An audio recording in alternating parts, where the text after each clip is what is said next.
ఈరోజు భారతదేశ వ్యాప్తంగా చాలా పెద్ద ఎత్తున కార్మిక వర్గం గర్జిస్తోంది. ఈ గర్జన మామూలు గర్జన కాదు. బ్రిటిషు పరిపాలన కాలంలోనే కార్మిక వర్గం అనేక త్యాగాలు చేసి అనేక పోరాటాలు చేసి 1926లో సాధించుకున్న ట్రేడ్ యూనియన్ చట్టంతో సహా ఈరోజు కార్మికులకు స్వతంత్రం వచ్చాక ఈ దేశంలో కార్మిక వర్గం అనేక పోరాటాలు చేసి అనేక బెనిఫిట్స్ అనేక హక్కులు సాధించుకుంటుంది. అయినప్పటికీ ఇప్పటికీ ఈ దేశంలో కార్మిక వర్గం పరిస్థితి ఎలా ఉందో మనకు తెలుసు. కనీస వేతనాలు అమలు జరపాలని మనం ఇంకా అడిగే దశలో ఉన్నాం. ఈ నేపథ్యంలో ఈ కనీస వేతనాలు అడిగే హక్కు కూడా మీకు లేదు.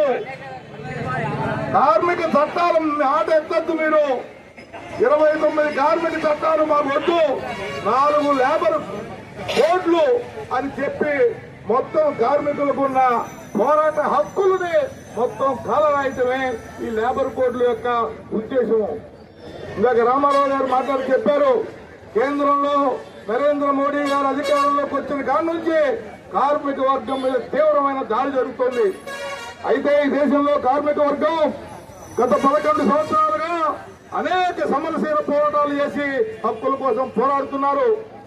ఈ ఫ్యాసిస్ట్ ప్రభుత్వం యొక్క పోకడలను ఎవరూ లెక్క చేయట్లేదు. కాబట్టి అసలు కార్మికులకి పోరాడే హక్కు ఉండకూడదని ఈ రోజు కార్మిక చట్టాలను రద్దు చేసేసి పరిస్థితి ఉన్నది. ఈ లేబర్ కోడ్లు తీసుకొచ్చారు. ఈ లేబర్ కోడ్లు కార్మికుల హక్కులను పరిరక్షించలేవు. అదొక్కటే కాదు కామ్రేడ్స్, మనం అర్థం చేసుకోవాల్సింది, కార్మిక వర్గ పోరాటాలు ఈ దేశంలో ఉవ్వెత్తున ముందుకెళ్తున్న నేపథ్యంలో కార్మికులకు కనీస ప్రజాస్వామ్య హక్కులు కూడా లేకుండా ఈ రోజు మనం చూస్తున్నాం.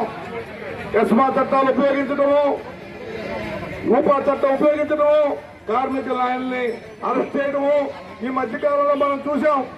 కార్మిక నాయకుల మీద, రైతు నాయకుల మీద పీడీ యాక్ట్ పెట్టడం చూసాం. అంటే ఊపా చట్టం పెడితే బెయిల్ ఎవరు? పెద్ద పెద్ద నాయకులందరినీ వాళ్ళ ఉద్దేశం ఏంటంటే దేశంలో ఎమర్జెన్సీ టైంలో లాగా ఈ దేశంలో కార్మిక వర్గం పోరాటాలను అణిచేయాలంటే నాయకులందరినీ లోపలికేసే ప్రణాళికబద్ధంగా జరుగుతుంది. ఈ దేశంలో ప్రజాస్వామ్యం కోసం పోరాడుతుంటే, ప్రజాస్వామ్య హక్కుల కోసం పోరాడుతుంటే వాళ్ళ మీద యాంటీ నేషనల్ అని ముద్రేస్తున్న పరిస్థితి. నరేంద్ర మోడీ గారి ప్రభుత్వానికి ప్రజాస్వామ్యం మీద గౌరవం లేదు, భారత రాజ్యాంగం మీద గౌరవం లేదు. భారత రాజ్యాంగాన్ని మార్చేయాలని చూస్తున్నారు, ఒక నిరంకుశ పాలనని ముందుకు తీసుకెళ్లే క్రమంలో. కాబట్టి ఈ దేశంలో ఈ రోజు కార్మిక వర్గం తమ హక్కులను కాపాడుకోవాలంటే, ఈ కార్మిక చట్టాలకు వ్యతిరేకంగా పోరాటం జయప్రదం అవ్వాలంటే మనం చేయవలసిన కృషి ఈ దేశంలో ప్రజాస్వామ్య పరిరక్షణకు, భారత రాజ్యాంగాన్ని పరిరక్షించేందుకు జరిగే పోరాటాల్లో కూడా మనం చాలా ముందు బాగానే ఉండాలి. భారత రాజ్యాంగం ఉంటేనే మనకి ప్రాథమిక హక్కులు ఉంటేనే సమ్మె చేసే హక్కు, మనకి భావ ప్రకటన స్వేచ్ఛ ఉంటుంది. భారత రాజ్యాంగం ప్రాథమిక హక్కుల్లో కార్మికులకి భావ ప్రకటన స్వేచ్ఛ, సంఘం పెట్టుకునే స్వేచ్ఛ ఇచ్చింది. ఒక్కసారి ఈ ప్రాథమిక హక్కు కోల్పోయాక మీరు సంఘం పెట్టుకునే హక్కు లేదు, సమ్మె చేసే హక్కు లేదు అంటున్నారు. ఎవరొప్ప సొమ్మిది? భారతదేశ ప్రజలు 200 సంవత్సరాలు పోరాడి ఈ దేశానికి స్వతంత్రం తెచ్చుకున్నారు. అంటే మనం చూస్తూ అప్పలంగా నరేంద్ర మోడీకి భారతదేశ ప్రజాస్వామ్యాన్ని ఇచ్చేద్దామా? ఈ రోజు నరేంద్ర మోడీ గారు భారతదేశం యొక్క ప్రజాస్వామ్యాన్ని, కార్మికుల హక్కులని, రైతుల హక్కులని ట్రంప్ కి తాకట్టు పెట్టడం మనం చూశాం. ఈ దేశంలో నల్ల చట్టాలకు వ్యతిరేకంగా పెద్ద పోరాటం జరిగింది. రైతు చట్టాలకు వ్యతిరేకంగా దాదాపు 700-800 రైతులు ప్రాణత్యాగం చేశారు. వెనక్కి తీసుకోవాల్సిన పరిస్థితి నరేంద్ర మోడీకి వచ్చింది.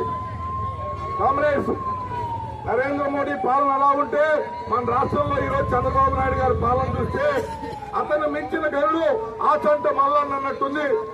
ఈ దేశంలో ఈ రోజు కార్మిక హక్కుల గురించి, లేబర్ కోడ్ల గురించి చర్చ జరగకుండా ఆయన ఏం మాట్లాడుతున్నాడు?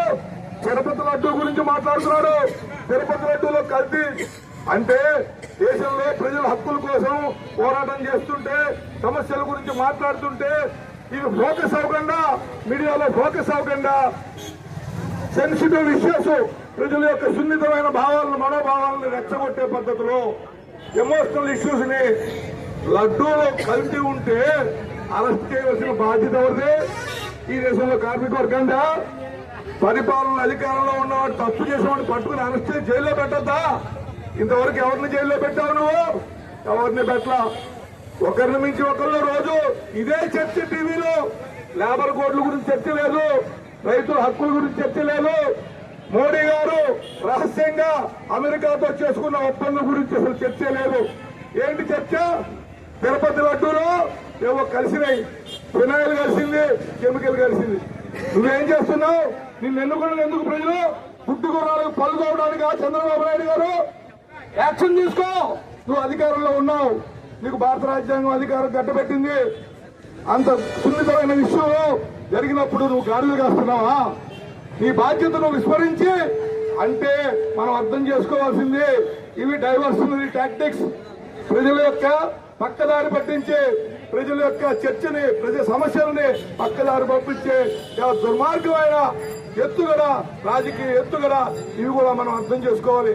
కామ్రేడ్స్, ఈ రోజు ఈ సమ్మెలో పాల్గొని, ఈ ప్రదర్శనలో పాల్గొని ఇంత భారీ ఎత్తున జయప్రదం చేసిన మీ అందరికీ సిఐటియు జిల్లా కమిటీ తరఫున, నూజివీడు పట్టణ కమిటీ తరఫున జయజయలు పలుకుతున్నాను. వర్ధిల్లాలి కార్మిక ఐక్యత, వర్ధిల్లాలి కార్మిక కర్షక ఐక్యత.